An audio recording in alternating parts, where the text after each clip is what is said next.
Claudine, je suis une habitante du quartier et je fais partie de l'association Morichard en transition. Claudine, je suis venu lui donner un coup de main dans cette aventure extraordinaire qui est l'aventure du... En fait, c'est une espèce qui était très fréquente.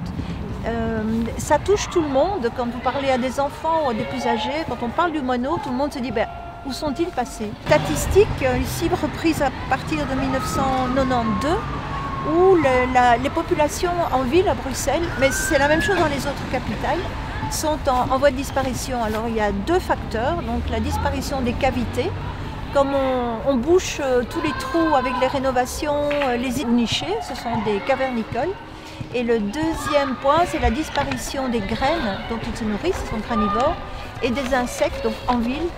Une réunion publique, en fait une présentation publique de cette problématique, avec Didier Van Gelu, donc un ornithologue professionnel qui travaille au Muséum d'histoire naturelle et qui a en fait, sur base de notre invitation des habitants de la commune, etc., il a exposé cette problématique devant une centaine de personnes. Mais il y a eu d'abord une étape importante, c'est que dans les discussions avec le contrat de quartier, Eco-House, de la commune, qui a un programme biodiversité. Donc on s'est mis ensemble très vite, on a constitué un premier petit groupe pour organiser cette conférence en février 2016 avec Didier Van Gelu. Ça se passait là à Saint-Luc, où il y a eu effectivement une centaine de personnes. Donc le quartier, ça c'est notre objectif.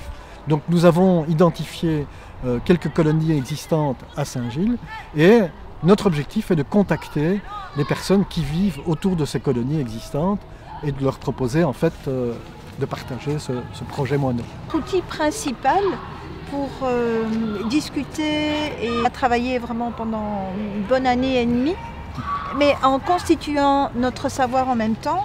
Donc on lui explique pour l'habitant, autant des enfants que des adultes, qu'est-ce que c'est qu'un moineau, quelles sont les caractéristiques du moineau, quelle est la vie du moineau, trimestre par trimestre, et quels sont les besoins du moineau pour se nourrir, pour se loger, pour se reproduire, donc à chaque saison.